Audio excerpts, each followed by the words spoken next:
ಹ್ಞೂ ಲೈವಲ್ಲಿ ಇದ್ದೀವಿ. ಒಂದು ನಿಮಿಷ.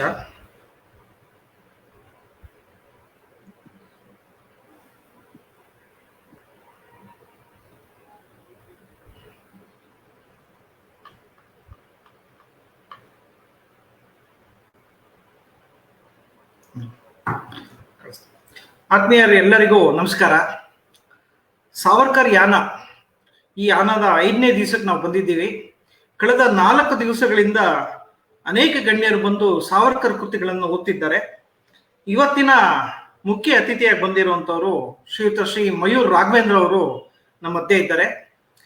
ಮೂಲತಃ ಇಂಜಿನಿಯರಿಂಗ್ ಪದವಿ ಓದಿದ ನಂತರ ಸಂಗೀತದ ಆಸಕ್ತಿಯ ನಿಮಿತ್ತವಾಗಿ ಫೀವರ್, ಬಿಗ್ FM ಈ ತರ ರೇಡಿಯೋ ಜಾಕಿಯಾಗಿ ಕೆಲಸ ನಿರ್ವಹಿಸಿದ ನಂತರ ಈಗ ಮುಖ್ಯ ಚಲನಚಿತ್ರದ ನಿರ್ದೇಶಕರಾಗಿ ಹೋಗಬೇಕು ಅಂತ ಕಳೆದ 2 ವರ್ಷದಿಂದ ಶಾರ್ಟ್ ಮೂವಿ ಮಾಡಿದ್ರು.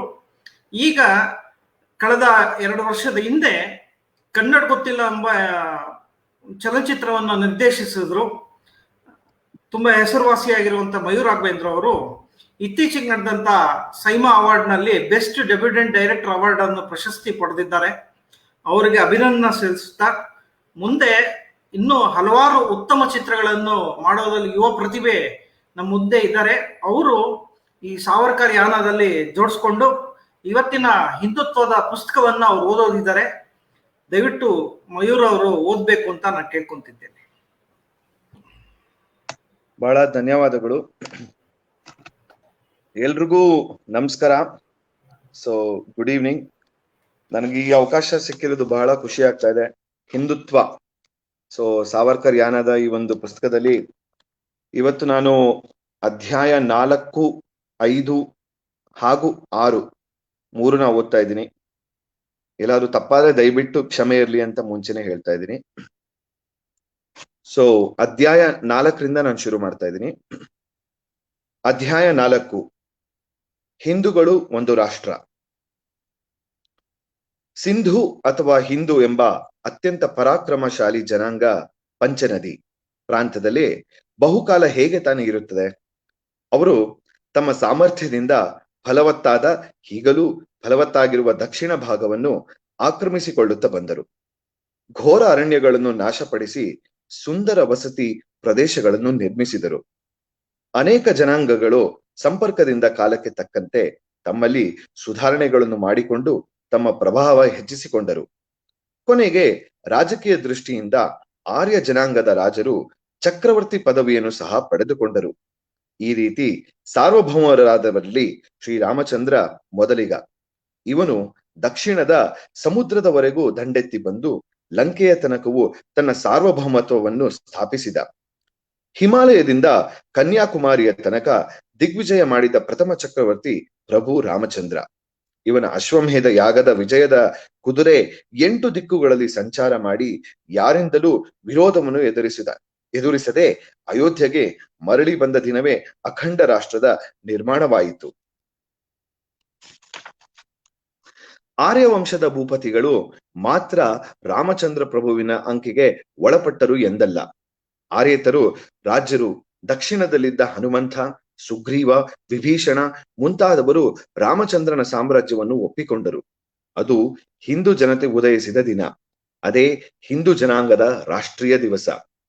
ಆರ್ಯರು ಆರ್ಯೇತರನ್ನು ಒಂದುಗೂಡಿಸಿ ಒಂದು ಜನರನ್ನಾಗಿ ಪರಿವರ್ತಿಸಿ ಒಂದು ರಾಷ್ಟ್ರ ಜನಿಸಿತ್ತು.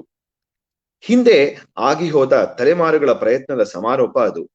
ಅದು ಒಂದು ಹೊಸದಾದ ಮತ್ತು ಸಮಾನವಾದ ಧ್ಯೇಯ, ಸಮಾನವಾದ ಧ್ವಜ, ಸಮಾನವಾದ ಕಾರಣಗಳನ್ನು ಪಡೆಯಿತು. ಮುಂದೆ ಬಂದ ತಲೆಮಾರುಗಳು ತಿಳಿದೋ ತಿಳಿದೆಯೇ ಅದರ ರಕ್ಷಣೆಗಾಗಿ ಹೋರಾಡಿದವು, ಬಲಿದಾನ ಮಾಡಿದವು. ಅಧ್ಯಾಯ 5, ಬೇರೆ ಹೆಸರುಗಳು. ಸಪ್ತ ಸಿಂಧು ವಾಸಿಗಳಾಗಿದ್ದ ಆರ್ಯರು ದಕ್ಷಿಣಕ್ಕೆ ತಮ್ಮ ರಾಜ್ಯವನ್ನು ವಿಸ್ತಾರಗೊಳಿಸುತ್ತಾ ಬಂದರು. ವಿಂಧ್ಯ ಪರ್ವತದವರೆಗೂ ತಮ್ಮ ರಾಜ್ಯ ವಿಸ್ತಾರವಾದ ಮೇಲೆ ಆ ಭಾಗವನ್ನು ಆರ್ಯವರ್ತ ಎಂದು ಕರೆದರು. ಹಿಮಾಲಯದಿಂದ ವಿಂಧ್ಯ ಪರ್ವತವರೆಗಿನ, ಇದರಲ್ಲಿ ಒಂದು ಶ್ಲೋಕ ಇದೆ, ಆರ್ಯವರ್ಥ ಪುಣ್ಯ ಭೂಮಿ ಮಧ್ಯಂ ವಿಂಧ್ಯ ಹಿಮಾಲಯಹೋ. ಹಿಮಾಲಯದಿಂದ ವಿಂಧ್ಯ ಪರ್ವತದವರೆಗಿನ ಮಧ್ಯದ ಪ್ರದೇಶವೆಲ್ಲ ಆರ್ಯವರ್ತವೆಂದು ಕರೆಯಲ್ಪಟ್ಟಿತ್ತು. ಅಲ್ಲಿಂದ ದಕ್ಷಿಣಕ್ಕೆ ಬಂದ ನಂತರ ದಕ್ಷಿಣಾಪಥ ಎಂದು ಹೇಳಿದರು. ಸಪ್ತ ಸಿಂಧು, ಆರ್ಯರ್ಥ ಮತ್ತು ದಕ್ಷಿಣ ಪಥ ಎಂಬ ಹೆಸರುಗಳು ಆರ್ಯರು ತಮ್ಮ ರಾಜ್ಯವನ್ನು ವಿಸ್ತಾರಗೊಳಿಸುತ್ತಾ ಬಂದುದರ ಕುರುಹುಗಳು. ಕೊನೆಗೆ ಭರತಖಂಡ ಎಂಬುದಾಗಿ ಕೂಡ ತಮ್ಮ ರಾಷ್ಟ್ರಕ್ಕೆ ಹೆಸರವನ್ನಿಟ್ಟರು. ಈ ಭರತ ವೇದ ಕಾಲದವೇನೆಯೋ ಅಥವಾ ದುಷ್ಯಂತನ ಮಗ ಭರತನು ಎಂಬುದು ವಿವಾದಾಸ್ಪದವಾಗಿದ್ದರೂ ಆರ್ಯವರ್ತದಲ್ಲಿ ಇದ್ದವರು, ದಕ್ಷಿಣ ಪಥದಲ್ಲಿ ಇದ್ದವರು ತಮ್ಮ ಮಾತೃಭೂಮಿಯನ್ನು ಭರತಖಂಡ ಅಥವಾ ಭರತ ವರ್ಷ ಎಂದು ಕರೆದುಕೊಳ್ಳಲು ಅಭಿಮಾನ ಪಡುತ್ತಿದ್ದರು ಎಂಬುದರಲ್ಲಿ ವಿವಾದಗಳಿಲ್ಲ.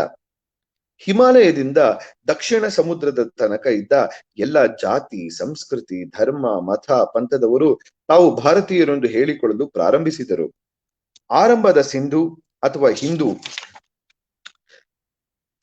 ಅಥವಾ ಹಿಂದೂ ಜನಾಂಗ ಈ ರೀತಿ ವಿಶಾಲವಾಗುತ್ತಾ ಹೋಗಿ ಕೊನೆಗೆ ಭಾರತೀಯ ಎಂಬ ಒಂದು ಪ್ರಚಂಡ ಅಖಂಡ ಜನಾಂಗವಾಯಿತು.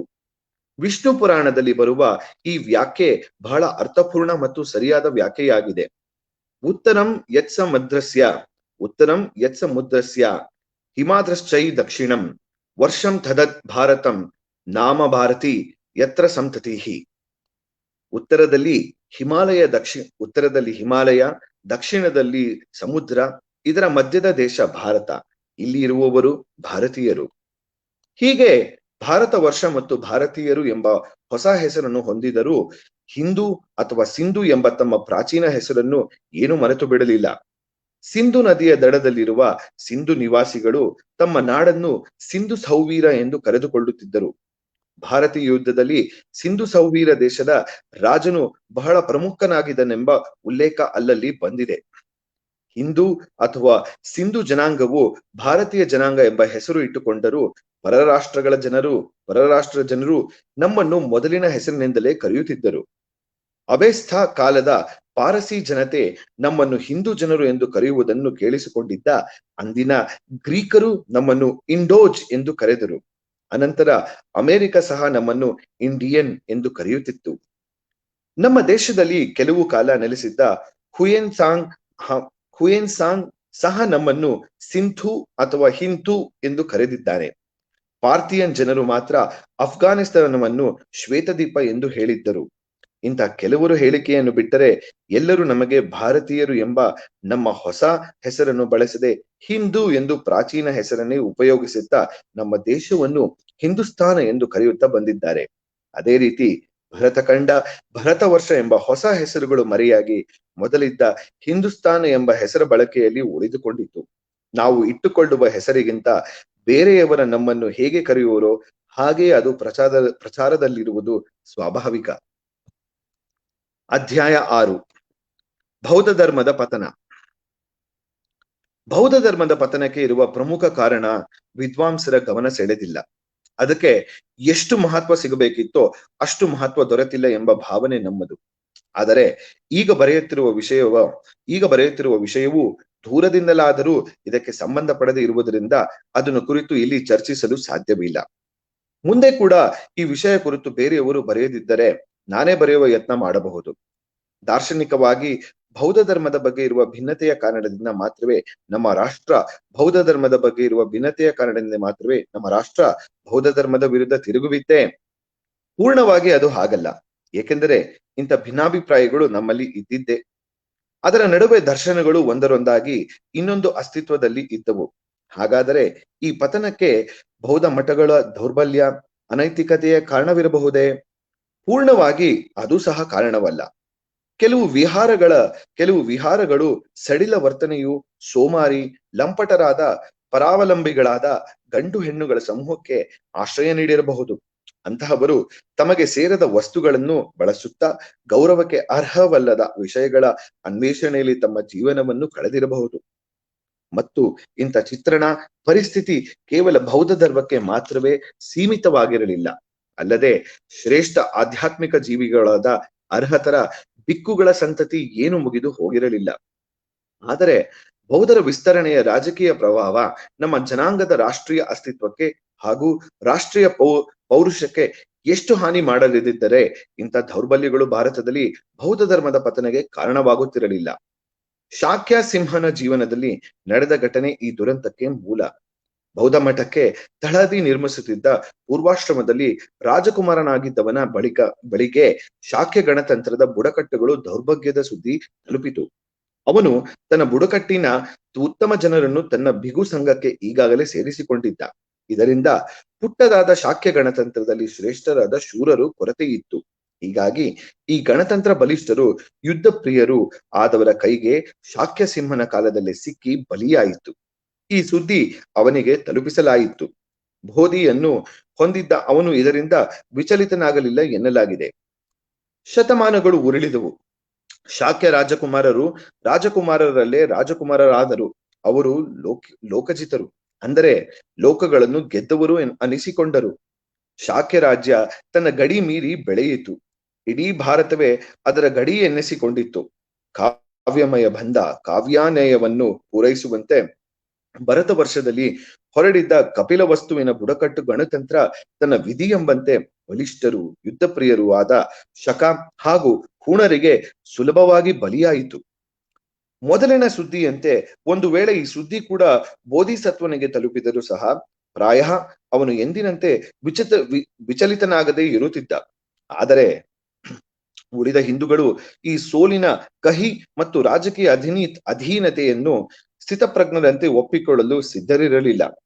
ಬರ್ಬರವಾಗಿ ಹಿಂಸೆ ಮಾಡುವ ಈ ಜನರನ್ನು ಅಂಜಿ ಮಾತನಾಡುವ ಅಹಿಂಸೆ ಮತ್ತು ಆಧ್ಯಾತ್ಮಿಕ ಬಂಧುತ್ವದ ಸೂತ್ರದಿಂದ ಸಮಾಧಾನ ಪಡಿಸಬಹುದು ಎಂದು ಅವರು ಅಂದುಕೊಂಡಿರಲಿಲ್ಲ. ಮೃದುವಾದ ತಾಳೆ ಎಲೆಗಳಿಂದ ಮತ್ತು ಆಕರ್ಷಕ ಪ್ರಾಸಬದ್ಧ ಮಾತುಗಳಿಂದ ಬರ್ಬರರ ಉಕ್ಕಿನ ಕತ್ತಿಗಳನ್ನು ಬಗ್ಗಿಸಬಹುದು ಎಂದು ಉಳಿದವರು ತಿಳಿದುಕೊಂಡಿರಲಿಲ್ಲ. ಮಹಾನ್ ಬಂಧುತ್ವನಾಗಲಿ ಅದರ ಶ್ರೇಷ್ಠ ಗುರಿಯನ್ನಾಗಲಿ ನಿಂದಿಸುವುದರಲ್ಲಿ ತಗ್ಗಿಸುವುದು ಸಹ ಇಲ್ಲಿ ನಮ್ಮ ಉದ್ದೇಶವಲ್ಲ. ಆದರೆ ಇತಿಹಾಸದ ಯಾವ ವಿದ್ಯಾರ್ಥಿಯೂ ಕಡೆಗಣಿಸಲಾಗದ ಇದರ ಮುಂದಿನ ಪರಿಣಾಮಗಳ ಕಡೆ ಗಮನ ಸೆಳೆಯುತ್ತಿದ್ದೇನೆ ಅಷ್ಟೇ. ಭಾರತ ಬಲ್ಲ ಅತಿ ಶ್ರೇಷ್ಠ ಹಾಗೂ ಶಕ್ತಿಶಾಲಿ ರಾಜರು ಸಾಮ್ರಾಟರು ಬೌದ್ಧ ಯೋಗಕ್ಕೆ ಸೇರಿದವರು ಎಂದು ಈ ಮಾತಿಗೆ ವಿರುದ್ಧವಾಗಿ ವಾದ ಮಾಡಬಹುದು ಎಂದು ನನಗೆ ಗೊತ್ತು. ಆದರೆ ಈ ಬಲ್ಲವರ ಎಂದರೆ ಯಾರು? ಇದು ತಿಳಿದಿರುವುದು ಯುರೋಪಿಯನ್ನರಿಗೆ ಮತ್ತು ಅವರ ಚಿಂತನೆಗಳಿಗೆ ಮಾತ್ರವಲ್ಲ, ಪೂರ್ವಾಗ್ರಹಗಳನ್ನು ಸಹ ಪ್ರಜ್ಞೆ ಇಲ್ಲದೆ ನುಂಗಿರುವ ನಮಗೆ. ಒಂದು ಕಾಲವಿತ್ತು, ಆಗ ಭಾರತದ ಪ್ರತಿಯೊಂದು ಶಾಲಾ ಇತಿಹಾಸದ ಪಠ್ಯ ಪುಸ್ತಕವು ಮುಸ್ಲಿಂ ಆಕ್ರಮಣದಿಂದ ಆರಂಭವಾಗುತ್ತಿತ್ತು. ಇದಕ್ಕೆ ಕಾರಣ ಸಾಮಾನ್ಯ ದರ್ಜೆಯ ಈ ಇಂಗ್ಲಿಷ್ ಲೇಖಕರಿಗೆ ಅದನ್ನು ಬಿಟ್ಟರೆ ನಮ್ಮ ಪ್ರಾಚೀನ ಚರಿತ್ರೆ ಕುರಿತು ಏನೂ ತಿಳಿದಿರಲಿಲ್ಲ.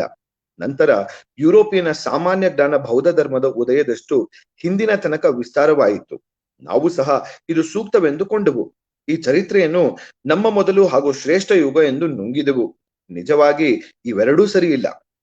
ಬುದ್ಧ ಧರ್ಮ ಸಂಘ ಇದನ್ನು ಪ್ರೀತಿಸುವಲ್ಲಿ, ಮೆಚ್ಚಿಕೊಳ್ಳುವುದರಲ್ಲಿ, ಗೌರವಿಸುವುದರಲ್ಲಿ ನಾವು ಯಾರಿಗೂ ಎರಡನೆಯವರಲ್ಲ. ಅವರೆಲ್ಲ ನಮ್ಮವರು. ಅವರ ವೈಭವ ನಮ್ಮ ವೈಭವ, ಅವರ ಸೋಲುಗಳು ನಮ್ಮ ಸೋಲುಗಳು. Their glories are ours and ours their failures. Ashoka Devapriya ಶ್ರೇಷ್ಠ, ಬೌದ್ಧ ಬಿಕ್ಕುಗಳು ಸಾಧನೆಗಳು ಅದಕ್ಕಿಂತಲೂ ಶ್ರೇಷ್ಠ.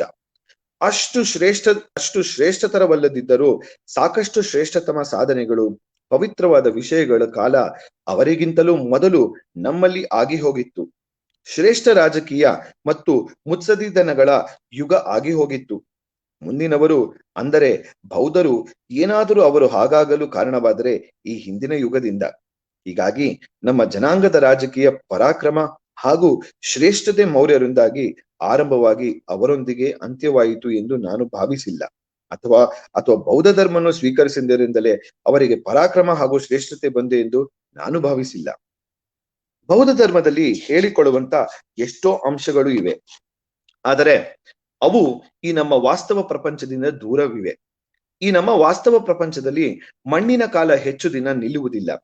ಉಕ್ಕನ್ನು ಇಲ್ಲಿ ಬೇಗನೆ ಹರಿತ ಮಾಡಬಹುದು. ಇಲ್ಲಿ ತೃಷ್ಣೆ, ಬಾಯಾರಿಕೆ ಅಂದರೆ ಪ್ರಬಲ ಬಯಕೆ ಬಹಳ ಶಕ್ತಿಶಾಲಿ ಮತ್ತು ವಾಸ್ತವವಾಗಿದ್ದು, ನಿರಂತರವಾಗಿ ಸ್ವರ್ಗದಲ್ಲಿ ಹರಿಯುವ ನದಿಗಳ ಚಿತ್ರ ನೋಡಿ ಈ ದಾಹ ಹಿಂಗಿಸಿಕೊಳ್ಳಲು ಸಾಧ್ಯವಿಲ್ಲ.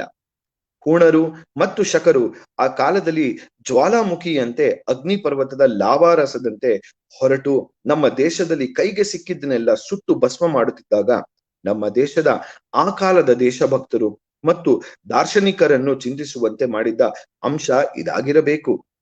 ಭಾರತೀಯ ಜನಾಂಗದ ಆದರ್ಶಗಳನ್ನೆಲ್ಲ ಅವರು ಸಿಂಹಾಸನಗಳು ಮತ್ತು ಕುಟುಂಬಗಳು ಅಷ್ಟೇ ಮಾತ್ರವಲ್ಲ, ಅವರು ಪೂಜಿಸುತ್ತಿದ್ದ ದೇವತೆಗಳು ಎಲ್ಲವನ್ನೂ ಕಾಲಿನಡಿ ಹಾಕಿ ಹೊಸಕಿ ಹಾಕಿದರು. ಅವರ ಪ್ರೀತಿಯ ಪವಿತ್ರ ನೆಲವನ್ನು ಅವರಿಗಿಂತ ಭಾಷೆಯಲ್ಲಿ, ಧರ್ಮದಲ್ಲಿ, ದರ್ಶನದಲ್ಲಿ, ಕರುಣೆಯಲ್ಲಿ, ಮನುಷ್ಯ ಮತ್ತು ದೇವರನ್ನು ಕುರಿತ ಎಲ್ಲ ಮೃದು ಭಾವನೆಗಳಲ್ಲಿ ಹೀನರಾಗಿರುವವರು, ಅದರ ಶಕ್ತಿಯಲ್ಲಿ ಮಾತ್ರ ಬಲಿಷ್ಠರಾಗಿದ್ದ ಬರ್ಬರರ ತುಕಡಿಗಳು ನಾಶ ಮಾಡಿದವು. ಈ ಗುಂಪನ್ನು ಬೆಂಕಿ ಮತ್ತು ಕತ್ತಿ ಎಂಬ ಎರಡು ಶಬ್ದದಲ್ಲಿ ಸೂಚಿಸಬಹುದು. ಇದರಿಂದ ಹೊರಡುವ ನಿರ್ಣಯ ಸ್ಪಷ್ಟವಾಗಿದೆ. ಬೆಂಕಿ ಮತ್ತು ಉಗ್ಗಿನ ಖಡ್ಗದ ಈ ನೂತನ ಮತ್ತು ಭೀಕರ ದ್ವೈತ್ವವನ್ನು ಹಾಗೂ ವಿಚಿತ್ರ ಬೈಬಲ್ ಅನ್ನು ಸಮರ್ಥನಾಗಿ ಎದುರಿಸುವ ಶಕ್ತಿ ಬೌದ್ಧ ತರ್ಕಕ್ಕೆ ಇರಲಿಲ್ಲ. ನಮ್ಮ ದೇಶದ ದಾರ್ಶನಿಕರು ಮತ್ತು ಪರಾಕ್ರಮಿ ಮುಂದಾಳುಗಳು ಈ ಅಪವಿತ್ರರನ್ನು ಎದುರಿಸಲು ತಮ್ಮ ಯಜ್ಞದ ಜ್ವಾಲೆಯನ್ನು ಮತ್ತೆ ಉರಿಸಬೇಕಾಯಿತು. ಉಕ್ಕಿಗಾಗಿ ವೈದಿಕ ನೆಲದ ಗಣಿಯನ್ನು ಮತ್ತೆ ಆಗಿದು ಅದನ್ನು ಕಾಳಿಯ ಪೀಠದಲ್ಲಿ ಹರಿತು ಮಾಡಿಕೊಳ್ಳಬೇಕಾಯಿತು. ಈ ಭಯಂಕರಳ ಮೂಲಕ ಕಾಲ ಸಾರರೂಪವಾದ ಮಹಾಕಾಲವನ್ನು ಮೆಚ್ಚಿಸಬೇಕಾಯಿತು. ಈ ನಿರೀಕ್ಷೆಗಳು ಸುಳ್ಳಾಗಲಿಲ್ಲ. ಪುನರುಜ್ಜೀವನಗೊಂಡ ಹಿಂದೂ ಶಕ್ತಿ ವಿವಾದೀತವಾಗಿತ್ತು ಮತ್ತು ಪ್ರಶ್ನಾತೀತವಾಗಿತ್ತು. ಈ ದೇಶದಿಂದ ಪರಕೀಯರನ್ನು ಓಡಿಸದೆ ವಿಕ್ರಮಾದಿತ್ಯ ಹಾಗೂ ತಾರ್ತರಿಯಿಂದ ಮಂಗೋಲಿಯಾದವರೆಗೂ ಹೋಗಿ ಪರಕೀಯರನ್ನು ಅವರ ನೆಲದಲ್ಲಿ ದಂಡಿಸದೆ ಲಾಲಿತಾದಿತ್ಯ ಇವರಿಬ್ಬರ ಸಾಹಸ ಕಾರ್ಯ ಒಂದಕ್ಕೊಂದು ಪೂರಕ. ಸೂತ್ರಗಳೇ ಮಾಡಲಾಗದೆ ಸೋತದನ್ನು ಪರಾಕ್ರಮ ಮಾಡಿ ಸಾಧಿಸಿತು. ಜನತೆಯಲ್ಲಿ ಮತ್ತೆ ಶಕ್ತಿ ಸಂಚಾರವಾಯಿತು. ಅವರು ಜಾಗೃತರಾದರು. ಇದರ ಪ್ರಭಾವ ಜೀವನದ ಎಲ್ಲಾ ಕ್ಷೇತ್ರಗಳ ಮೇಲೂ ಆಯಿತು. ಕಾವ್ಯ ದರ್ಶನ, ಕಲೆ, ಶಿಲ್ಪ, ಕೃಷಿ, ವಾಣಿಜ್ಯ, ಜ್ಞಾನ, ಕರ್ಮ ಇವಕ್ಕೆ ವೇಗ ಬಂದುದರ ಅನುಭವವಾಯಿತು. ಇದು ಆಗುವುದು ಕೇವಲ ಸ್ವತಂತ್ರ ಶಕ್ತಿಯ ಪ್ರಜ್ಞೆ ಮತ್ತು ವಿಜಯದ ಪ್ರಕಾಶದಿಂದ ಮಾತ್ರ. ಆಗ ಉಂಟಾದ ಸ್ಪಂದನ ಸಹಜವಾಗಿತ್ತು, ಅದು ದೋಷಮುಕ್ತವಾಗಿತ್ತು. ವೈದಿಕ ಧರ್ಮಕ್ಕೆ ಜಯವಾಗಲಿ, ವೇದಗಳಿಗೆ ಮರಳಿ ಎಂಬ ರಾಷ್ಟ್ರೀಯ ಕೂಗು ಜೋರಾಯಿತು, ಅನಿವಾರ್ಯವಾಯಿತು. ಏಕೆಂದರೆ ಅದು ಮುಖ್ಯವಾಗಿ ಅಂದಿನ ರಾಜಕೀಯ ಅಗತ್ಯವಾಗಿತ್ತು. ತುಂಬಾ ಧನ್ಯವಾದಗಳು ಮಯೂರ್ ಅವರೇ. ತಾವು ಇಷ್ಟೊತ್ತು ಬಿಡು ಮಾಡ್ಕೊಂಡು ತಮ್ಮ ಈ ಒಂದು ಒತ್ತಡದ ಇದರಲ್ಲಿ ಬಿಡು ಮಾಡ್ಕೊಂಡು ಬಂದು ಹಿಂದುತ್ವದ ಪುಸ್ತಕವನ್ನು ಓದಿದ್ದಾರೆ. ಈ ಹಿಂದುತ್ವವನ್ನು ಅನುವಾದ ಮಾಡಿದಂಥ ಹರೀಶ್ ಅವರು ಇಲ್ಲೇ ಇದ್ದಾರೆ. ಹಾಗಾಗಿ ಏನೋ ಒಂದೆರಡು ಮಾತಾಡಬೇಕು ಅಂತ ಹರೀಶ್ ಅವ್ರನ್ನ ಕೇಳ್ಕೊತಿದ್ದೀನಿ ಸರ್.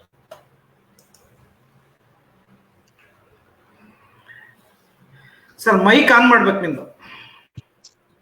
ಹಾ, ಹರ್ಷ ಅವ್ರು ಹೇಳ್ದಂಗೆ ಮಯೂರ ರಾಘವೇಂದ್ರ ಅವರು ಇವತ್ತು ಬಹಳ ಸಂತೋಷವನ್ನು ಉಂಟು ಮಾಡಿದ್ದಾರೆ. ಯಾಕಂದ್ರೆ ಒಬ್ಬ ಅನುವಾದ ಮಾಡಿರೋನ್ಗೆ ಅವನು ಮಾಡಿದ ಅನುವಾದವನ್ನ ಅವನೇ ತುಂಬಾ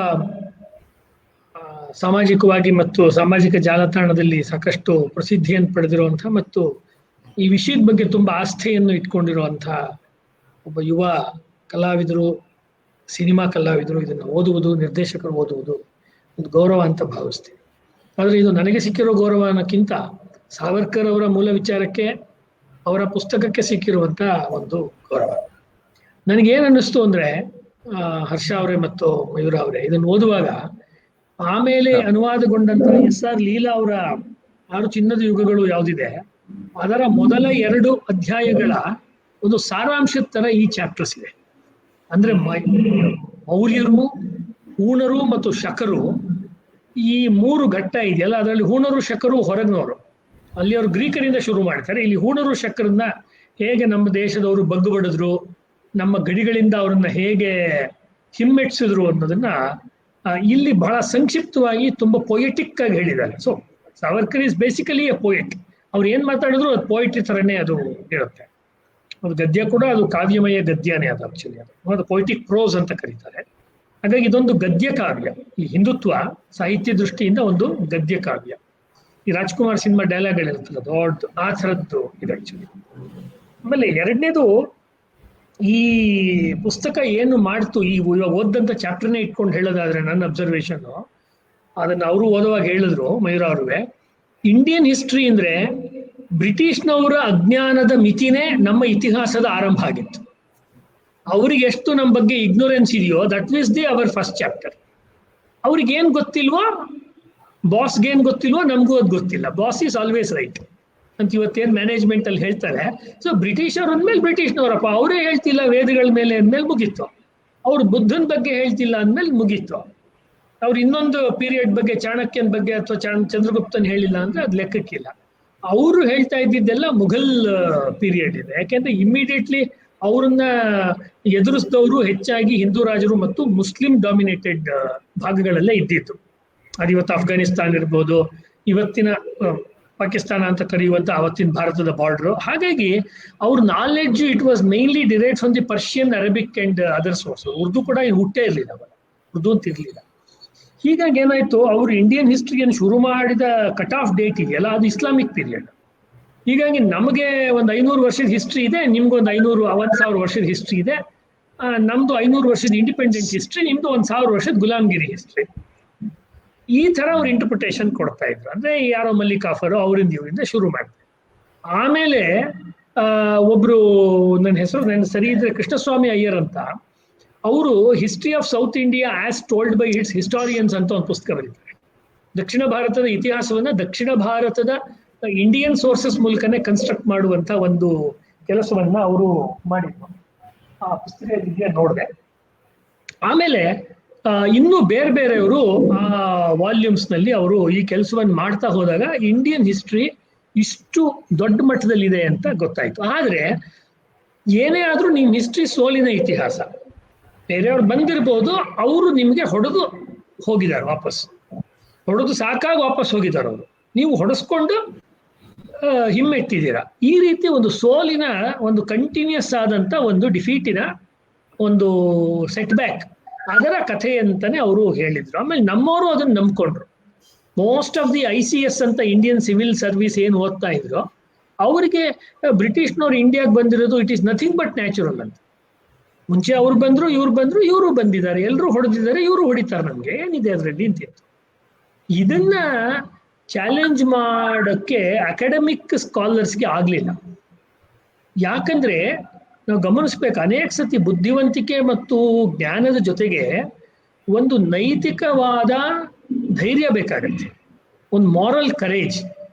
ಐ ಡಿಫರ್ ವಿತ್ ಯು, ನೀವು ಹೇಳಿದ್ ನಾನು ಒಪ್ಪಲ್ಲ ಅಂತ ಪ್ರಭುಗಳಿಗೆ ಅಂದ್ರೆ ಬ್ರಿಟಿಷರಿಗೆ ಸೆಟ್ ಹೊಡೆಯುವಂತ ಒಂದು ಇಂಟೆಲೆಕ್ಚುಯಲ್ ಚೈತನ್ಯ ಬೇಕಾಗತ್ತೆ. ಆ ಚೈತನ್ಯ ನಮ್ಮ ಸ್ಕಾಲರ್ಸ್ ಅಲ್ಲಿ ಇರಲಿಲ್ಲ. ಬೇಕಾದಷ್ಟು ಸ್ಕಾಲರ್ಶಿಪ್ ಇತ್ತು. ಅವರ ಸ್ಕಾಲರ್ಶಿಪ್ಪಿಗೆ ನಮ್ಮ ನಮೋ ನಮಃ.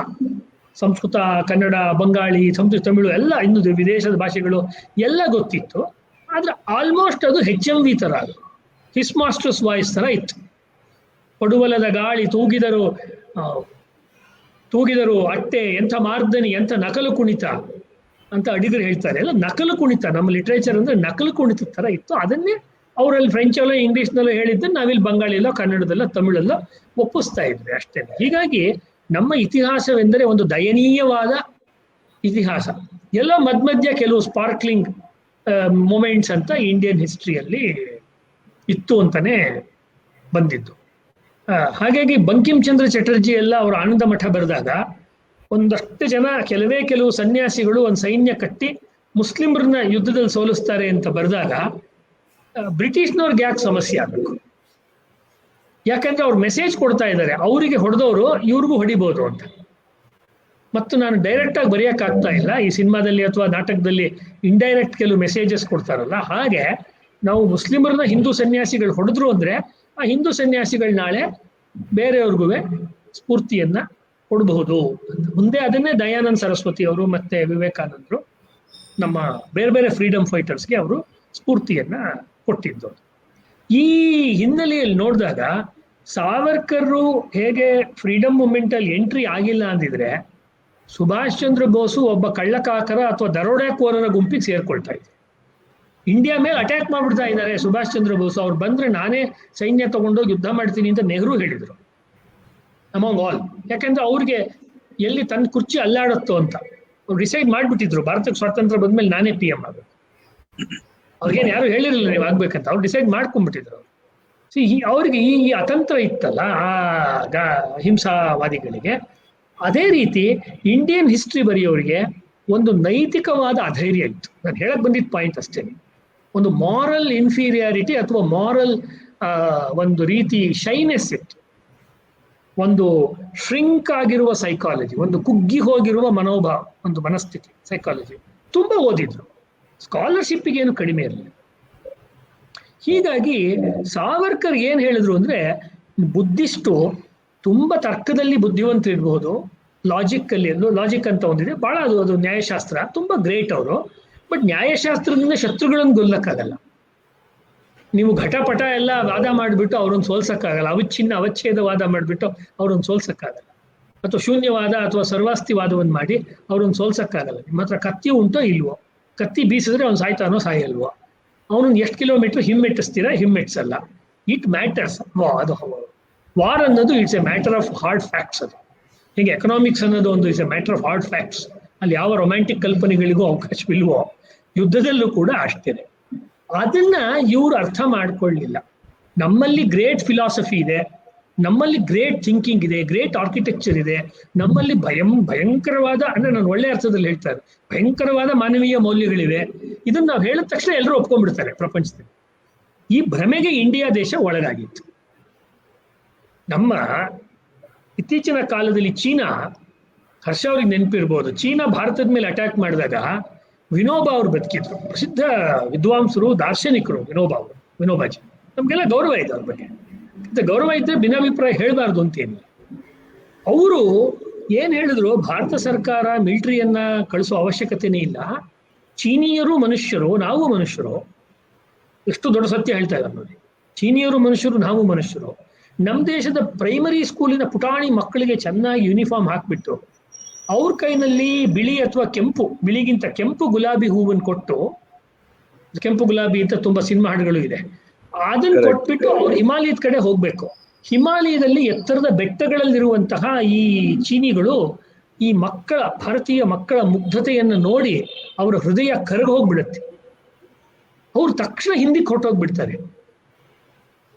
ನಮ್ಮ ದೇಶದ ಮೊದಲ ರಾಷ್ಟ್ರಪತಿ ತುಂಬಾ ಗೌರವಾನ್ವಿತರು ರಾಜೇಂದ್ರ ಪ್ರಸಾದ್ 50ರ ದಶಕದಲ್ಲಿ ಡೆಲ್ಲಿಯಲ್ಲಿ ಗಾಂಧಿ ಪೀಸ್ ಫೌಂಡೇಶನ್ ಅಲ್ಲಿ ಭಾಷಣ ಮಾಡ್ತಾ, ನಮಗೆ ಸೈನ್ಯದ ಅವಶ್ಯಕತೆನೇ ಇಲ್ಲ, ಸೈನ್ಯವನ್ನ ನಾವೇ ಡಿಸಾಲ್ವ್ ಮಾಡಿಬಿಡ್ಬೇಕು ಅಂತ ಹೇಳಿದ್ರು. ಇದನ್ನ ಅವ್ರಿಗಿಂತ ಮುಂಚೆ ಕೂಡ ಅನೇಕ ದೊಡ್ಡ ಮಹಾತ್ಮರು ಹೇಳಿದ್ರು. ನಮ್ಮ ದೇಶದಲ್ಲಿ ಪೊಲೀಸೇ ಸಾಕು, ಮಿಲಿಟರಿನೇ ಬೇಡ. ಯಾಕಂದ್ರೆ ನಮ್ಮ ಫಿಲಾಸಫಿ ಗ್ರೇಟ್ ಇದೆ.